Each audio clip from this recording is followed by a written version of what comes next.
السلام عليكم ورحمة الله.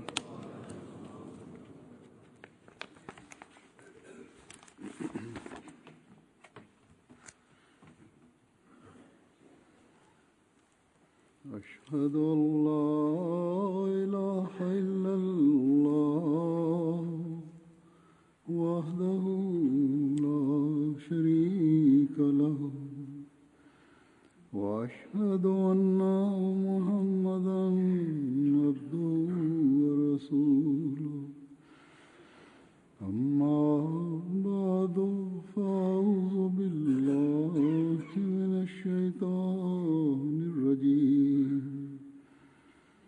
بسم الله الرحمن الرحيم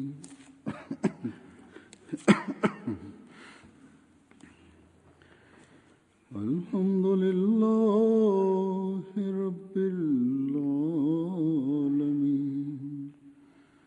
الرحمن الرحيم مالك يوم الدين إياك نعبد وإياك نستعين اهدنا الصراط المستقيم صراط الذين أنعمت عليهم غير المغضوب عليهم ولا الضالين.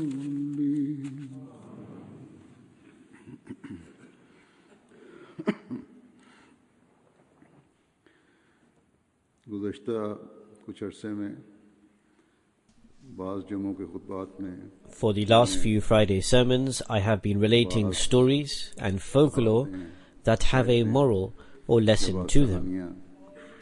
These were related by the promised Messiah, peace be upon him, and conveyed to us by Hazrat Muslih Ma'ud, may Allah be pleased with him, the second Khalifa of the promised Messiah, peace be upon him, and the second worldwide head of the Ahmadiyya Muslim community.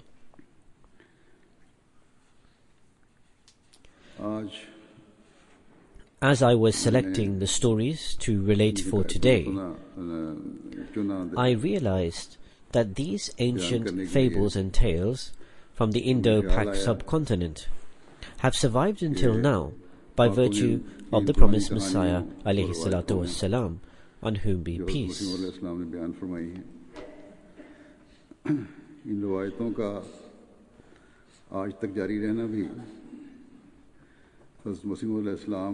If these old stories were not included in the literature of the Jamaat of the Ahmadiyya Muslim community, they would have been long forgotten, and no one in the modern age would have even heard of them.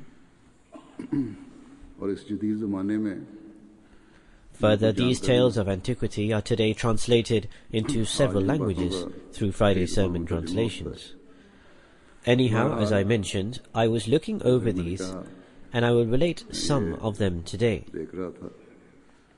These old stories are not only legends and myths, rather some are real accounts, and the promised Messiah, peace be upon him, has advised and counselled us through them.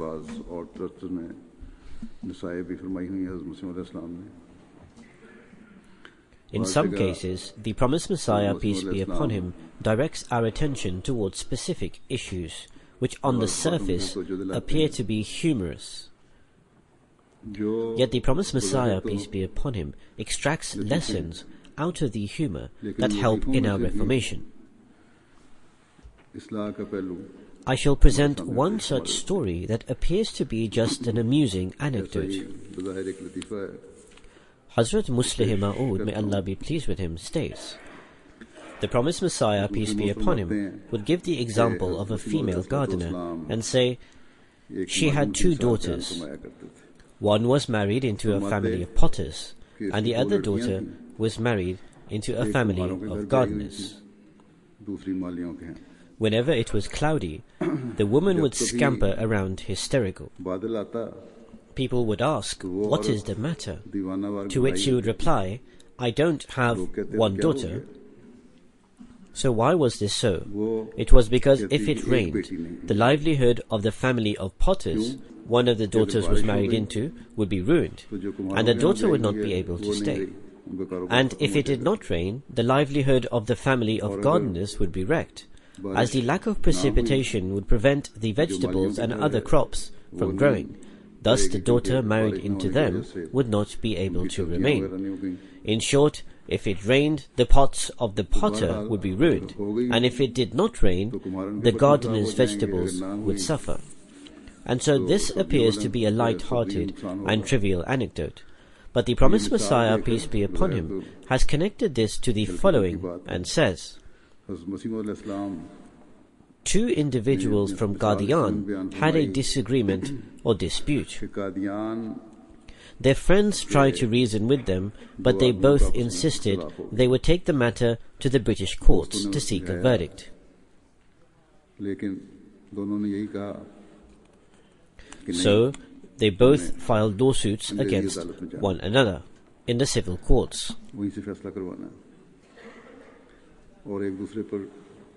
The time for the hearing arrived, and the representatives of each individual would approach the promised Messiah, peace be upon him, and request him for prayers. The promised Messiah, peace be upon him, said, "They are both my followers, and I have a connection with each individual. So for whom should I pray to win, and for whom should I pray to lose? My prayer is that whoever is truthful should be victorious." The same situation exists today, when Ahmadis lodge cases against one another in the qaza or in the court. They write to me for prayers at the same time. Requesting prayers in such a situation is similar to it raining or not raining in the aforementioned anecdote and story. In other words, either the daughter married into the potter's family will suffer, or the other daughter married into the gardener's will incur loss. Someone or the other will ultimately undergo affliction and hardship. Here I should make the following clear. Some may misconceive, from this example just mentioned, that filing cases against one another occurred during the lifetime of the promised Messiah, peace be upon him, and so it is permitted to do so today, and there is no harm in this.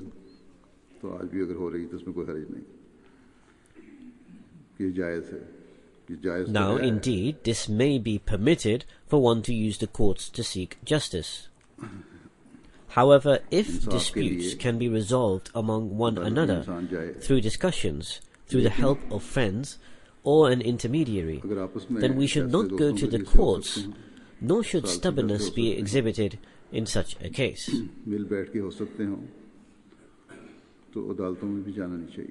The promised Messiah, peace be upon him, also expressed displeasure at people who showed obstinacy in such instances.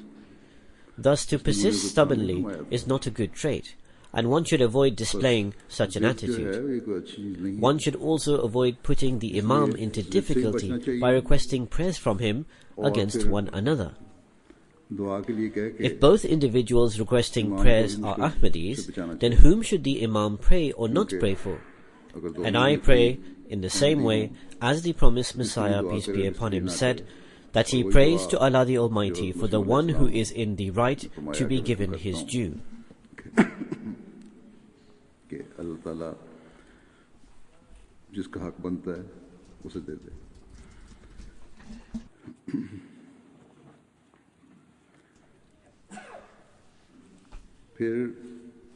Then Allah the Almighty has drawn our attention to a certain matter, which is to show respect and regard to our parents.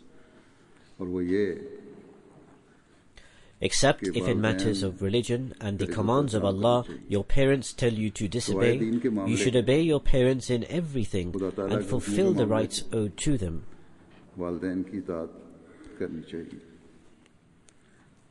When your parents try to prevent you from performing a religious obligation, you can certainly say to them, I of course have respect for you, but it is difficult for me to obey you in this matter because it is a command of God, and I am therefore obliged.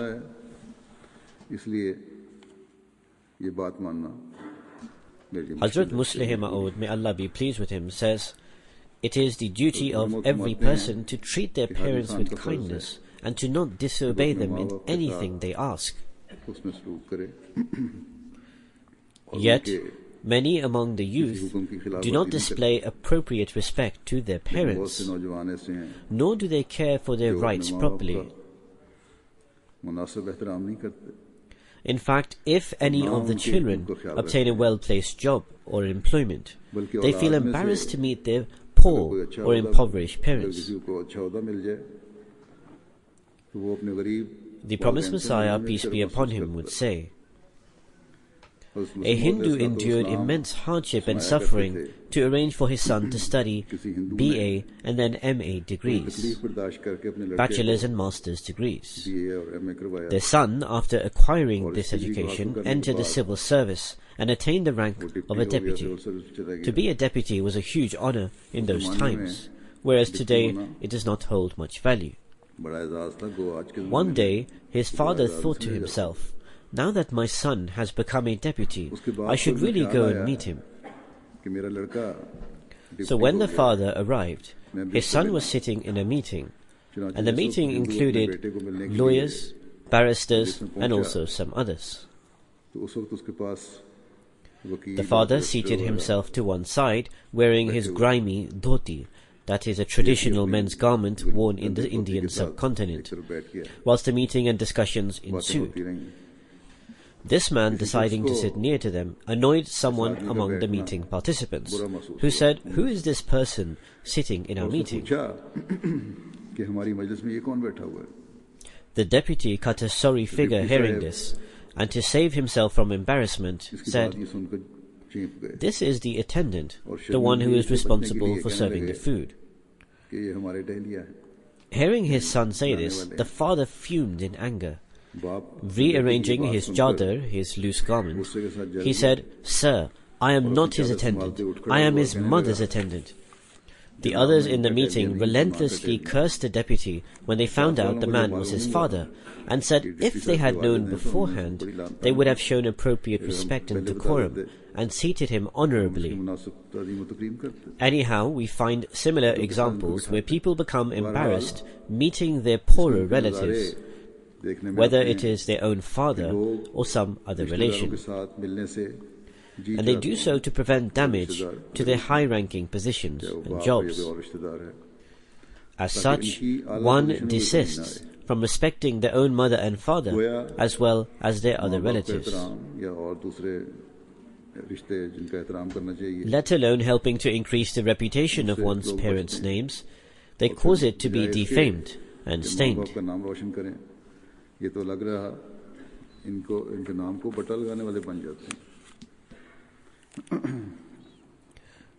Once Hazrat Muslih Ma'ud was discoursing on the subject of people who as a habit listen to the speeches of scholars or other speakers simply for short-lived gratification and enjoyment. The promised Messiah, peace be upon him, also said regarding this that do not attend gatherings simply because you think such and such person is an excellent orator and thus his speech just has to be heard. Rather, you should look at what exactly is being discussed in the assembly and what benefit can be derived from it. And so some do not understand beyond the surface of what the speaker says, nor do they comprehend the speech itself and the purpose it serves. They merely seek to derive temporary pleasure from listening to it. In the same way, certain speakers only deliver passionate and fiery speeches to create and inspire a short-lived, zealous atmosphere and state. They change their tone, their voice regularly, and even try to enter into a superficial emotional state of crying when delivering their address. Referring to a speaker of this type, Hazrat Muslih Ma'ud says, the promised Messiah, peace be upon him, would relate the example of a public speaker or preacher and says, he stood up to deliver his speech and the subject was extremely heart-wrenching and emotional. A person stood up who worked on a farm and in his hand was a tool used in olden times, which is a 3-headed stick with a long handle and is used to pick up mustard seed, hay, and other things. It was also once used in Western countries before modern technology was born.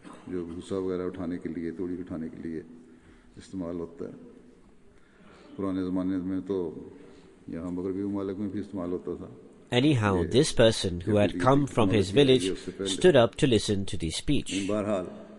No one else in the entire gathering was moved by the speech. However, the farmer started to well up and cry after just a short while. So the preacher, who was asking for it, an arrogance started sprouting in him, and he thought to himself that this individual, the farmer, is impressed by my words. The speaker addressed the audience and said, "Look, people possess hearts of different types and forms. One is those type of people, such as yourselves, who listen to me for hours, yet are not inspired at all. Yet here we have a servant of Allah, who was moved in an instant. He came just a short while ago, yet he immediately stood up and began crying." Then, to demonstrate to the others how much impact his words had on this farmer, he asked him, "What specifically had an effect on you and led you to tears from what I said?" So this response by the farmer can be properly understood by the older landowners and farmers. And he replied, "Yesterday my buffalo's calf died crying in the same way as you have been speaking. So when I heard you making the same noise, it made me recall that and moved me to tears." The preacher was deeply ashamed hearing this reply.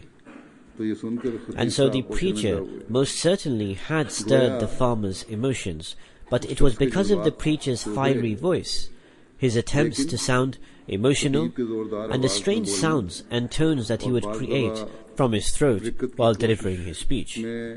As a result, the farmer related this to his calf that died, making similarly strange sounds and noises. So the preacher was mistaken to believe the farmer was moved perhaps because of his emotional speech. His pride, arrogance, and artificiality was uncovered.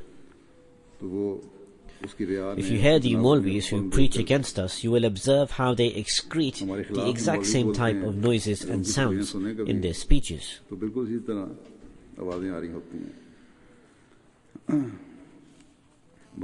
Anyhow, this is the practice of those who are moved to speak out passionately against Ahmadiyyat.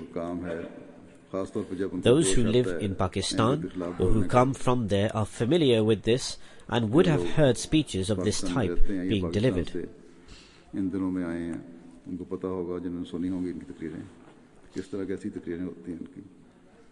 It is a favor of Allah the Almighty that He enabled us to accept the promised Messiah, peace be upon Him. Otherwise, we too might have been part of the world where the so-called saints and spiritual guides have made a living and business in the name of Islam.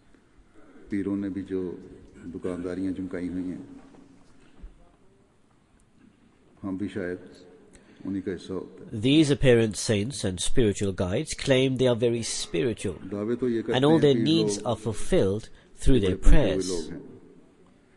They say that they do not stand in need of anything, as they have a very close relationship with God the Almighty, and thus are completely adverse to the material world.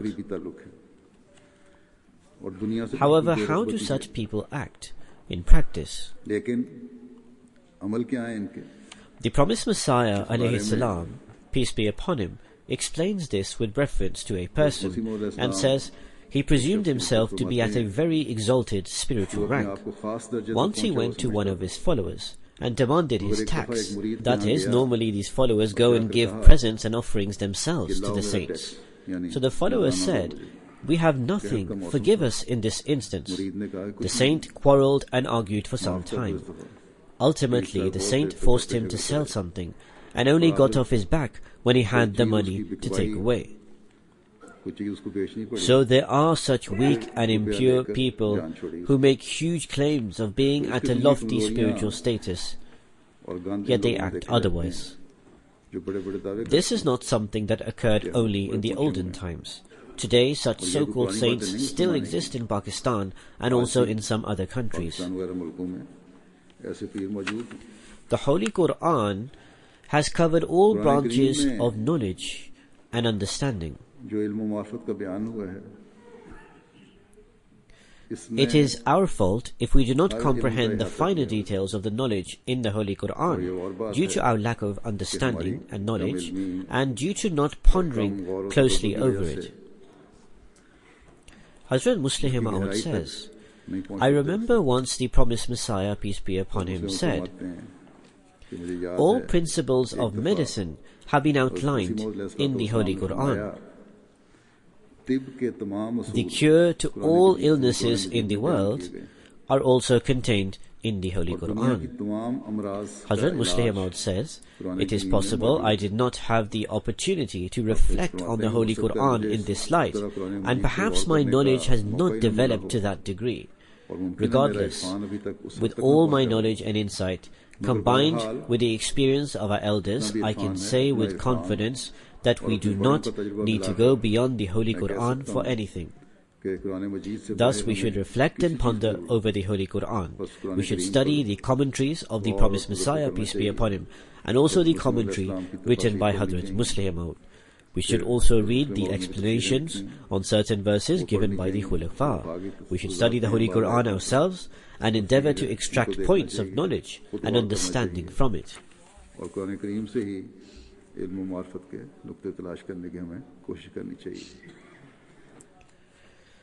Some people believe the knowledge they have acquired is more than sufficient and they do not have anything more to gain.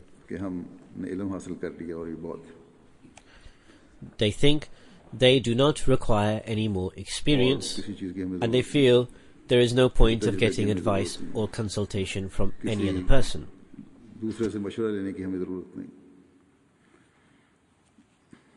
It is important to remember that it is necessary. Experience is essential with knowledge. If a person wants to become a doctor simply by reading books, it would be almost impossible or extremely difficult. Take medical books, for example. Alongside studying them, one should gain experience with an experienced doctor in diagnosing and curing patients. मरीजों की तशखीस और इलाज किया हो, अगर एक तबीब है जब कुतुब पढ़ ले तो फिर किसी माहिर के सामने मरीजों को तशखीस. And this is the very reason that when doctors are given education in colleges, they are made to be given practical experience alongside experienced doctors. उनके साथ-साथ उनके प्रैक्टिकल भी हो रहे होते हैं. If this was not the case, one would not gain experience and a person would not learn anything. But experience is required even after this. It is not that one gains experience only in their study.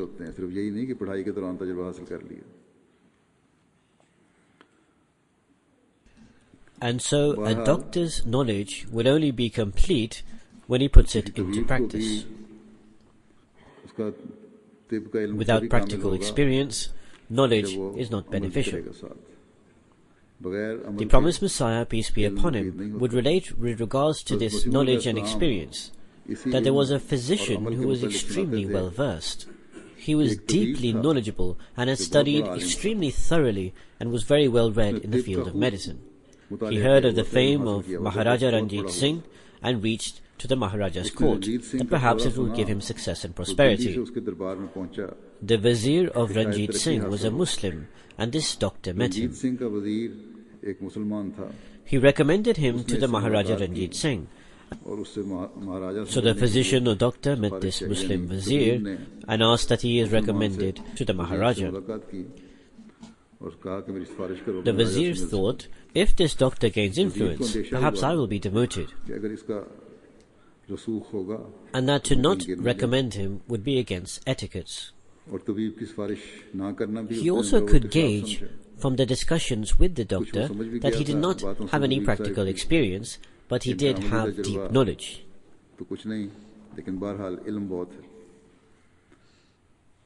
So he recommended him to Maharaja Ranjit Singh and said that, Your Holiness, he is a very eminent scholar. He has studied such and such book, and the Muslim vizier also greatly praised the physician's knowledge. The Maharaja asked, Tell me, has he ever cured anyone, and does he have any experience? The vizier replied, You will gain experience while in your service and can experiment on you. Ranjit Singh was a very intelligent man and knew that knowledge without experience was akin to nothing, and therefore said, Is only the poor Ranjit Singh left for him to gain experience with? It is better that the physician should be given a gift and then sent his way. Thus, along with knowledge, practical experience is also very essential, and the world gives it a lot of importance. In any field, after having acquired knowledge, if one has not gained any practical experience, then at times certain situations arise where a person has no idea as to what to do next. They are completely baffled, and despite having the knowledge, they are unable to overcome the difficulty that they are facing. And so if a person considers himself to be an expert in any field by simply attaining knowledge alone, then he will expect to receive a similar answer to the one Ranjit Singh gave. This is also very essential for the general success and progress of the Jamaat, and it is very important that when the youth acquire new knowledge, they should also gain practical experience with it.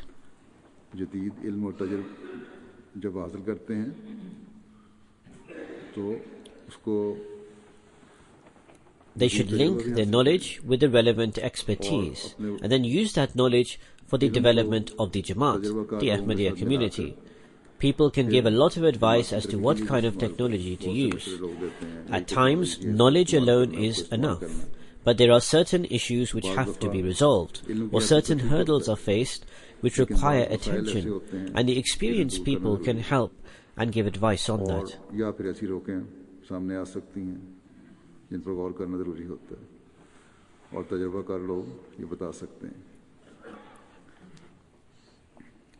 After becoming an Ahmadi, one can only safeguard his or her faith through a strong attachment with the Nizam-e Jamaat, the administration of the Ahmadiyya community, and also with Khilafat. And this should be a constant attachment. One should forge a proper and continuous relationship and should utilize all those means through which one can maintain that relationship despite being in a far-off land. Explaining this, Hazrat Muslih Ma'ud once said, in regards to matters relating to the Jamaat, the Ahmadiyya communities, members can never succeed, in fact cannot even survive without forming a relationship with the actual root. In this day and age, the best way to form that relationship is through newspapers. No matter where a person is sat, if he has access to the newspapers of the Ahmadiyya community, then it is as if he is sat very close. An example of this is me speaking at this present time. Hazrat Muslih Ma'ud was saying this at the time when the Jalsa was happening for the ladies, and the ladies were listening to the Jalsa address through the loudspeaker. And so if there was no sound going to them through the loudspeaker, they would have no idea of what he was saying. Hazrat Muslih Ma'ud thus says, therefore the loudspeaker has drawn the woman closer to my speech. Hazrat says, even here the sound is going to the ladies' hall at this present time through the loudspeaker, and they too are listening, and this is also a form of drawing them nearer. Hazrat Muslih Ma'ud says, similarly, newspapers keep those who are living far away attached to the community. The promised Messiah, peace be upon him, used to always say that the newspapers Al-Hakam and Badr are like our two arms, even though sometimes these newspapers would publish news which would cause pain. But since their benefit was greater than the harm, therefore the promised Messiah, peace be upon him, used to say that we feel as if these two newspapers are like our two arms. Having two arms means that the arm, the Jamaat, the community, is attached to us through them. Hazrat Musleh Ma'ud then says that in those days members paid great attention towards our newspapers, that is in the time of the promised Messiah, peace be upon him. And he says, even though the community was 1/10 or 1/20th of what it is today, and now it is 100th or 1,000th of what Hazrat Musleh Maud says, and so the circulation of the Badr newspaper in those days was 1400 or 1500, but thereafter decreased. Similarly, there was a large number who brought Al-Hakam. In those days, many members of the Jamaat, the community, would purchase the newspapers. In fact, even those who were not educated would also sometimes purchase the newspaper and give it to someone else to read, and would think of this as a means of preaching. There was an Ahmadi who worked as a driver of a horse cart and was not very educated. However, he would buy the Al-Hakam newspaper and keep it with him. When he would take on board his passengers onto his horse cart, he would recognize those passengers who were noble and dignified from their faces. He would hand them the newspaper and say, "This newspaper has come, could you read it out to me?" Sometimes when the passengers would reach their destination and alight from the horse cart, they would note down the name and the details of the newspaper, and in this way they would come into contact with the Ahmadiyya Jamaat, and bets, conversions would occur. In those days, people would say that he has done the most bets, initiations into the community in his area, despite the fact of being uneducated and a driver of a horse cart. In this day and age, God Almighty has provided even more ease for us. Firstly, for one's own tarbiyat and to form a strong relationship with Khilafat, every Ahmadi needs to listen to MTA and should make it a habit of theirs. Secondly, for the purpose of tabligh, for preaching the message of Islam, they should inform others of MTA and the various other websites of the community. If ever one has the opportunity, they should watch these programs with their friends and introduce them to it.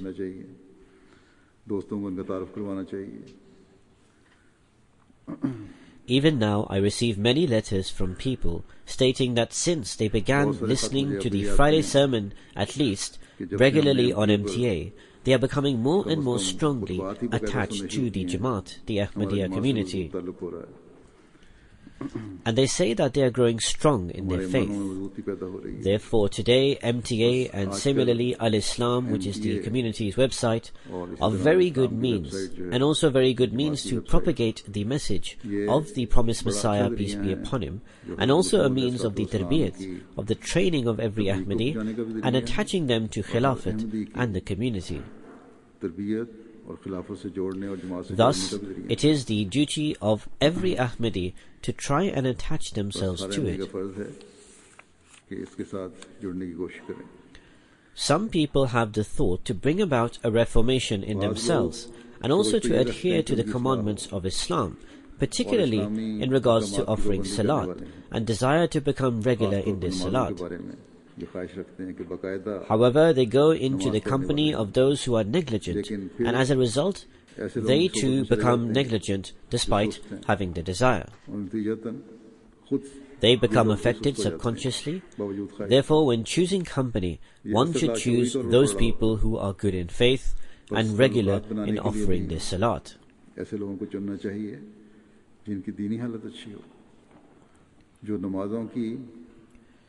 I would like to draw the special attention of those Ahmadis in Rabwa and Qadian in particular, where there are large number of Ahmadis in a small area, and similarly they have mosques which are very close by to one another. They should populate their mosques. मसाजिद भी थोड़े थोड़े फासले पर हैं वहाँ. Also, there are many people who entertain wrong thoughts about the Nizam-e-Jamaat, the administrative system of the community. जो You should also try to keep away from them. ख्यालात रखते हैं. People who visit Rabwa from abroad sometimes write to me, and also in the form of a complaint, that attention needs to be paid to the observance of Salat, of the formal prayer in Islam, in Rabwa. कि रवा में भी Thus, those living in Rabwa should pay special regard to this. बस रवा के शहरियों को इस तरह Instead of being influenced by others who are weak, जो they should take the influence of those who have a strong link with the Ahmadiyya Jamaat and are regular in their salat, in their नमाज prayers. से मजबूत ताल्लुक भी है और जो नमाज में भी बाकायदा हैं. Citing the example of how an intelligent person knows that he is being influenced by another, the promised Messiah, peace be upon him, used to say, किस तरह समझ जाता है कि once Galen, a famous Greek physician, was standing somewhere, and a mentally ill person came running towards him and grabbed hold of him. एक दीवाना दौड़ता When he let हुआ go आया of Galen, और आकर उसको Galen पकड़ लिया. asked for some bloodletting. जब जाली ने उसने छोड़ा तो उसने कहा मेरा फसल People inquired why he wanted to have bleeding performed on him. He replied, "It seems from the way the mentally ill person came and grabbed me, it seems that I too have an element of madness in me, which is why the maniac was attracted to me out of all the people. It appears that I have some element of mania which this mentally ill person associated with, and so was attracted towards me." दीवाने को मुनासबत हुई. Hazrat Muslih Maud says, people who incline towards those who are not regular in their prayer and to follow those who are indolent in their prayers ऐसे लोगों shows की that पीछे such people also have some resemblance and association with those who are indolent. जो उनके पीछे चलना जो नमाजों में सुस्त हैं. ये Therefore, बताता है Ahmadis in general, instead of associating with those who are indolent, should try and seek association with active people who are active in the Ahmadiyya community and form a link with them. चुस्त लोगों से, active लोगों And से when this link has been formed and there is an increase in the number of active people, then the indolent और will जब also मुनासबत become कायम active. हो जाए और चुस्त लोगों की तादाद में इजाफा होता जाएगा तो सुस्त भी फिर चुस्त हो जाएंगे. Once a person came in the company of the promised Messiah, peace be upon him, and said, "I want to see a miracle. If such and such miracle is shown to me, then I will be ready to accept अगर you." मुझे फलां मौजज़ा दिखा दिया जाए Hazrat Muslih Maud says that, "I remember the promised Messiah, peace be upon him, replied that God is not an entertainer and will not put on a show or spectacle.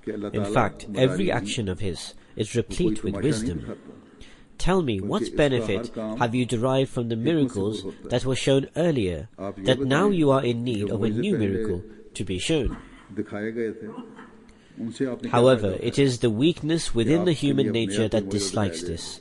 In fact, it considers it ill-mannered and deems it lawful that it should remain in a state of indolence and negligence and remain in that state forever. And no one should even ask as to what extent it has fulfilled its responsibility. However, when it wants to witness a spectacle, then a spectacle should certainly be shown to it. This is human nature.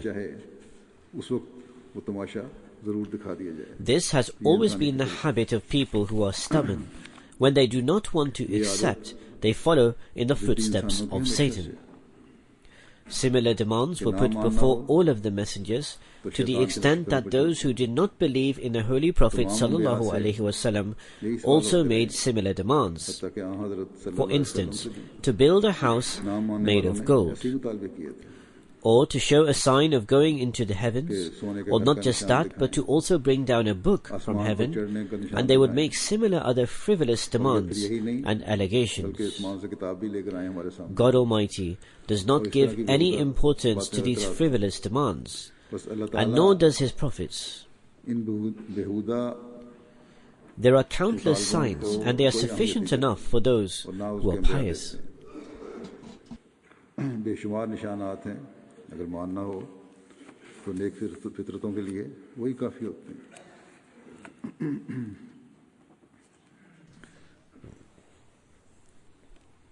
Some people raised objections against the Tehreek-e-Jadid scheme, saying that what is this new scheme that has been initiated? Responding to this, Hazrat Musleh Maud once said, "The fact of the matter is that my scheme is not a new one, rather it is an ancient scheme. By using the word Jadid, new, it has cured the ill minds of those who were not willing to accept anything unless there was something new. Just as a doctor treats a patient for a long time, and the patient tells the doctor that the medicine is having no effect, the doctor then says that he or she will give a new medicine and then add something to the existing medicine.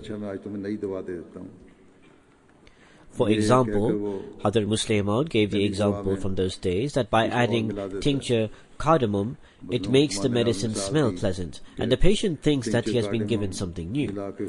While the doctor is also correct in saying that it is a new medication because something new has been added to the previous medicine. However, the only reason the doctor calls it new is so that the patient continues to take the medicine and does not lose hope.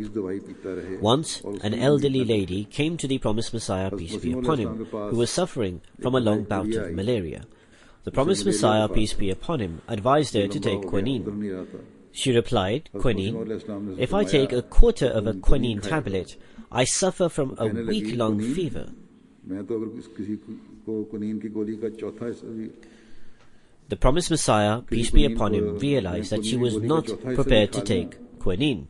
However, since in our country they usually refer to quinine as quinen, which means two worlds, therefore the Promised Messiah, peace be upon him, gave her quinine tablets to take, but called it Darin tablets.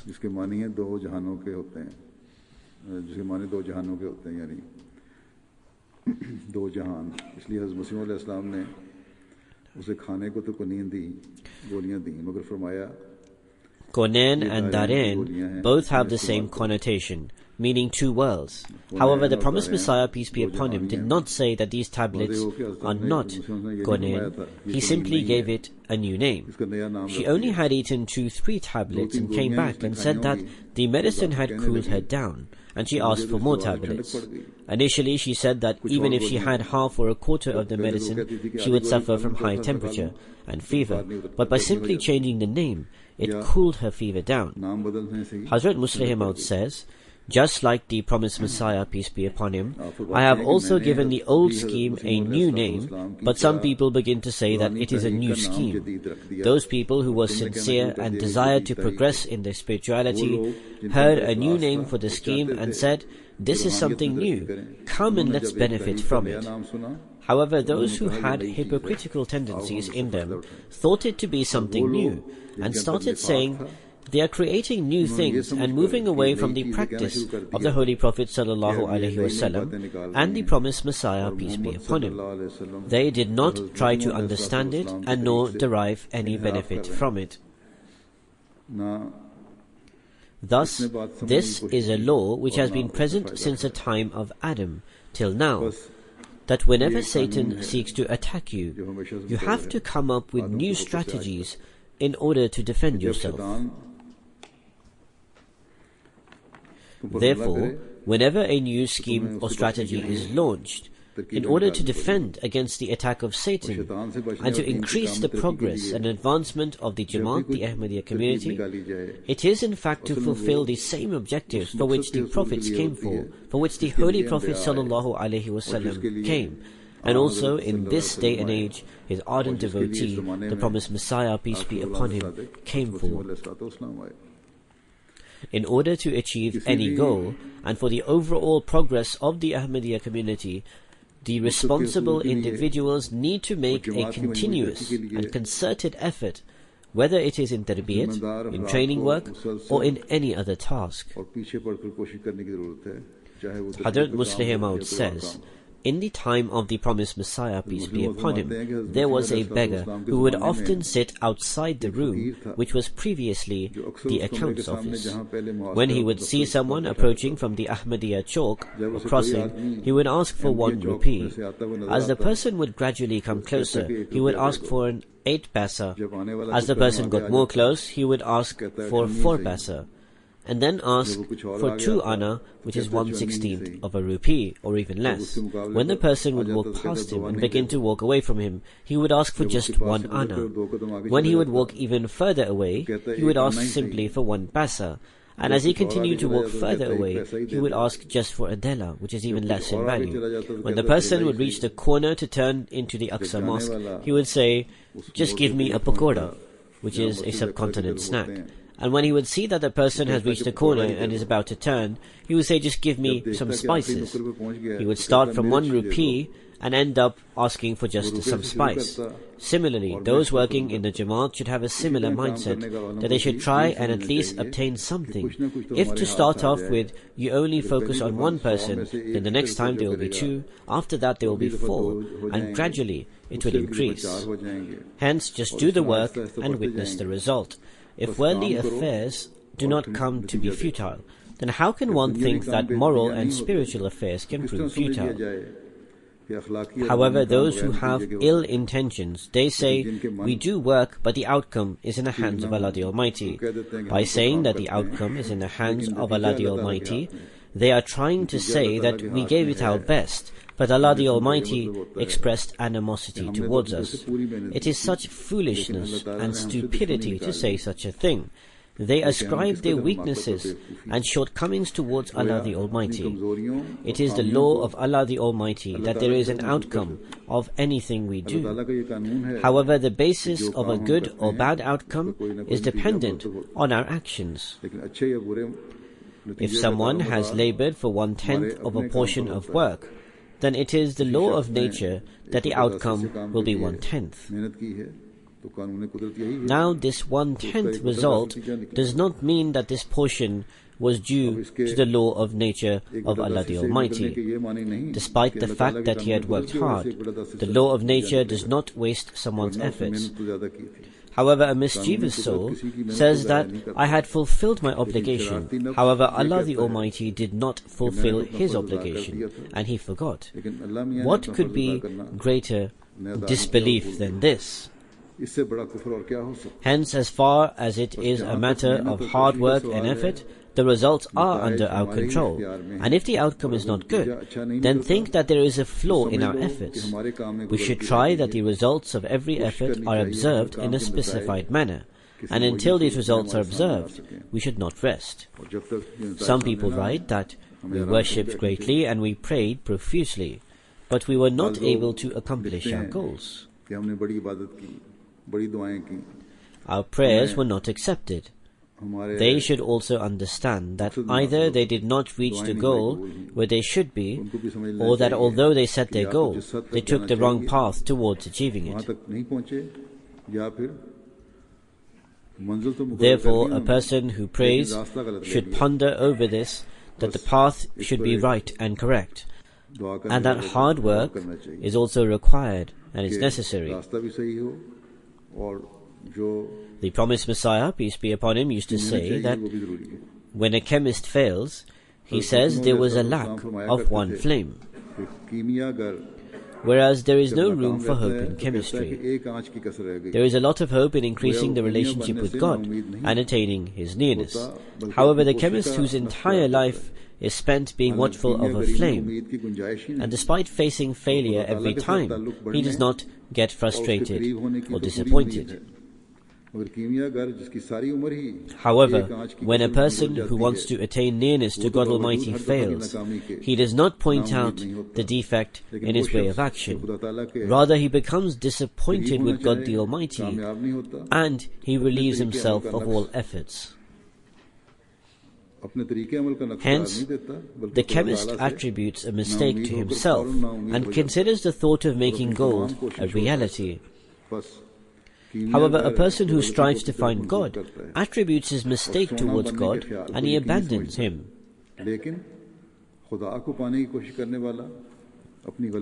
This is the state of researchers today. They research for years to achieve a goal. Then they become successful after years of research. And it is not necessary that they follow the same method that they have adopted. Rather, they continuously change methods during various experiments. Hence, there is a need to examine one's method towards attaining spirituality, nearness to God, and acceptance of prayers. There is a need for self-reformation and self-assessment. How are we reforming ourselves? There is a need for us to examine our own soul. There is a need for us to be watchful over our worship. There is a need to act upon all the commandments of Allah the Almighty.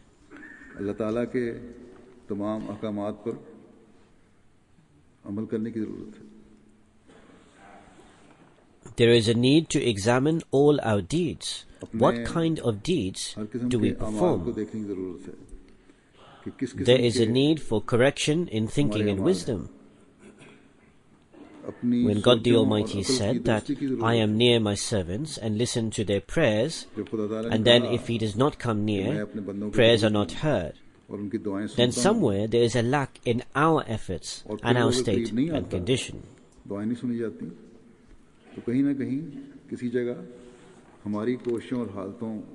Hazrat Musleh Ma'ud says that the promised Messiah, peace be upon him, used to say that there are two types of beggars. One is an undetermined beggar, and the other is a perseverant beggar. An undetermined beggar is one who comes at someone's door and calls on them for charity. If someone gives something to him, he will take it. Otherwise, he will leave after calling out a few times. But a perseverant beggar is one who does not leave until he receives something. Such kinds of beggars do not let go without receiving something, and these kind of beggars are very rare. I remember that a person would come to the promised Messiah, peace be upon him, and he would sit there and not leave until he received something. He would sit there until the promised Messiah, peace be upon him, came out and give him something. Then sometimes he would fix the amount he desired, that this is the amount that I want. If the promised Messiah, peace be upon him, would offer any less than that, he would not accept it. It happened quite a few times that guests would make up the amount so he could leave. Hazrat Musleh Ma'ud says, I observed that if he said that he wants a certain amount, and he said that I want this much, and the exact amount was not granted, he would not leave until he received it. If the promised Messiah, peace be upon him, fell ill, he would not leave unless the promised Messiah came outside after recovery. So the promised Messiah, peace be upon him, used to say, it is necessary for man to become a perseverant beggar for the acceptance of prayers. He should beg continuously and should sit down assiduously in prayer, and he should not give way until the act of Allah the Almighty indicates that now there should not be any prayer regarding this matter. Hazur says the act of God indicating that prayer does not need to be made anymore for a matter comes in different forms and types. For example, there is a woman who is pregnant. According to the present-day science, one can find out if a girl is going to be born or a boy. And towards the end of pregnancy, one can be certain about this. To say at the end of pregnancy that it should be a boy would be against the act of God, because that is the last moment before the birth. Indeed, this prayer could be accepted for a future pregnancy, that may Allah the Almighty grant a boy. But it is wrong and it becomes disrespectful if one continues to pray after the will of God has been disclosed.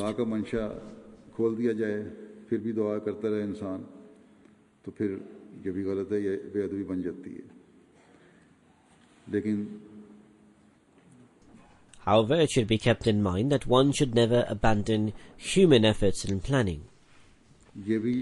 Efforts are also very important with prayer. Efforts and praying consistently attracts the grace of Allah the Almighty and His bounties. Making efforts with prayers is also very important. The promised Messiah, peace be upon him, used to say, prayer without efforts is completely wrong, and the prayer of such a person is rejected harshly. One who prays and does not make efforts or plan, the one who does not keep efforts and prayers together, does not have his prayers heard. Because to not make efforts with prayer is breaking the law of God the Almighty and is actually trying Him. And it is not in the grandeur of God that man should try Him. May Allah the Almighty grant us the ability to pray with perseverance whilst reforming our condition and state according to the pleasure of Allah the Almighty and adopting all apparent aspects.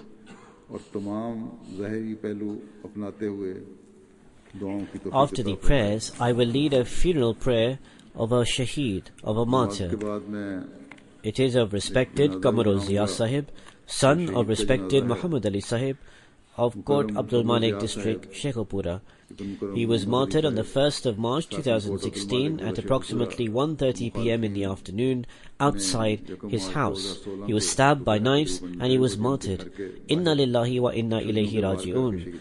On the day of this incident, the martyr Qamar Zia Sahib closed his shop, which is attached to his house, and was leaving to pick up his children from school when two unknown assailants attacked him and dragged him into the street. One person held him fiercely and the other started stabbing him with knives. Respected Qamar Zia Sahib tried to save his life, but he suffered wounds onto his chest, shoulders, heart and neck. One attacker stabbed him on the back of his neck with a knife. He left the knife in his body and he fled the scene. Respected Qamar Zia Sahib was unable to sustain the wounds and he passed away. Inna lillahi wa inna ilayhi raji'un. Ahmadiyyat entered the family of the martyr through his great-grandfather, respected Daulat Khan Sahib, who went to Qadian from Olakberi district, Gurdaspur, and took the bet, the oath of allegiance, on the blessed hand of the promised Messiah, peace be upon him, and entered the Jamaat Ahmadiyya. After his demise, he was buried in the Beheshti Maqbara, Rabwa. The martyr's grandfather, respected Fateh Muhammad Sahib, was also a born Ahmadi by the grace of Allah. He is also buried in Beheshti Maqbara, Rabwa. After the establishment of Pakistan, this family migrated and settled in a district in Sialkot, where he was born. Afterwards, in 1985, he moved to Kot Abdul Malik. The martyr completed a Bachelor's of Commerce and he worked in different departments for a period of time. He opened a shop connected to his house afterwards and started a business of photostatin relating to mobile phones. He was married in 2004. He was a person who possessed countless virtues and qualities. He was righteous, honest, pious-hearted, well-disposed, a noble soul, and a sociable and friendly person. He was extremely sincere, devoted, and a very brave and courageous young man. He was always at the forefront in serving guests from the headquarters. He was always very prominent in serving the Ahmadiyya community. He always conducted himself in a civilized manner towards others. Mazhar Ali Sahib, brother of the martyr, states that he would make arrangements for daily prayers in general, and he would make arrangements for Friday prayers in particular. After observing the martyr offering Friday prayers regularly, other non-Ahmadi shopkeepers would also close down their shops and attend the Friday prayers. They would say, if this Mirzai, a derogatory term used for Ahmadis in Pakistan and in other places, if this Mirzai can close his shop and attend the Friday prayers, then we too should also attend the Friday prayers. For this reason, he would never miss Friday prayers, thinking that non-Ahmadis attend the Friday prayers because of me.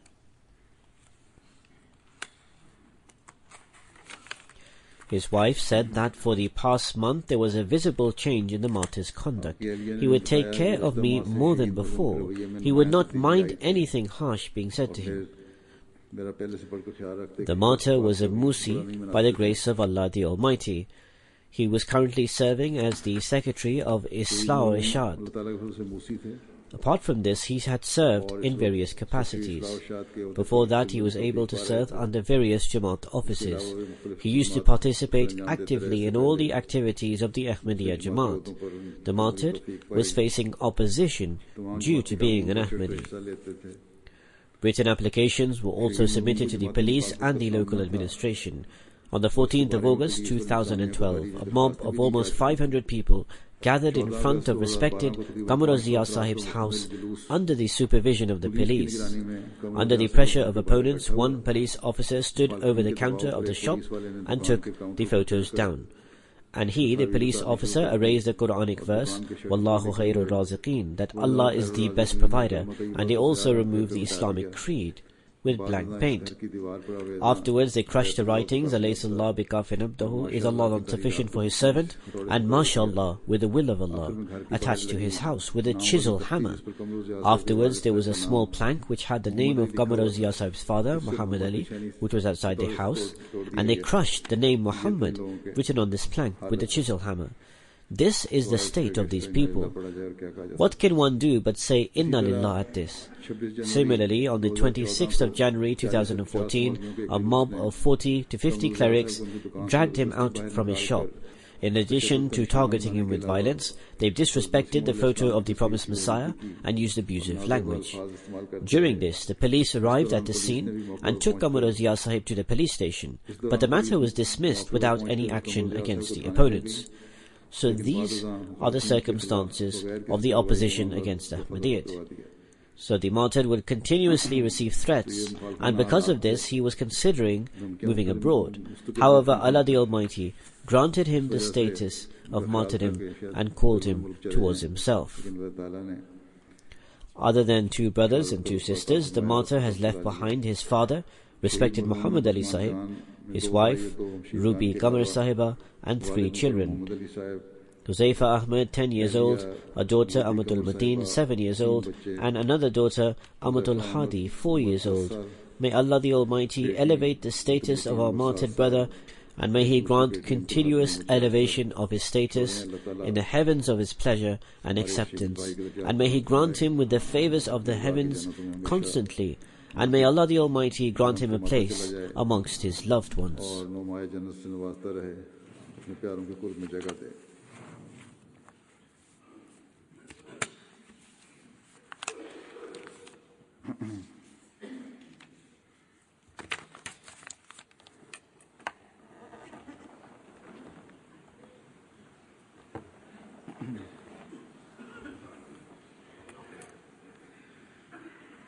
Alhamdulillah,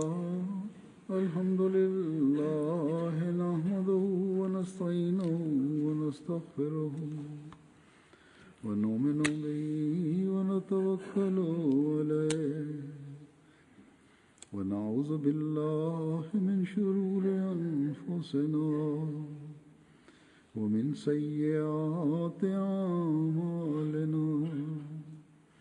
من يهده الله فلا مضل له ومن يضلل فلا هادي له ونشهد أن لا إله إلا الله ونشهد أن محمدا عبده ورسوله. عباد الله رحمكم الله، إن الله يأمر بالعدل والإحسان وإيتاء ذي القربى وينهى عن الفحشاء والمنكر والبغي يعظكم لعلكم تذكرون.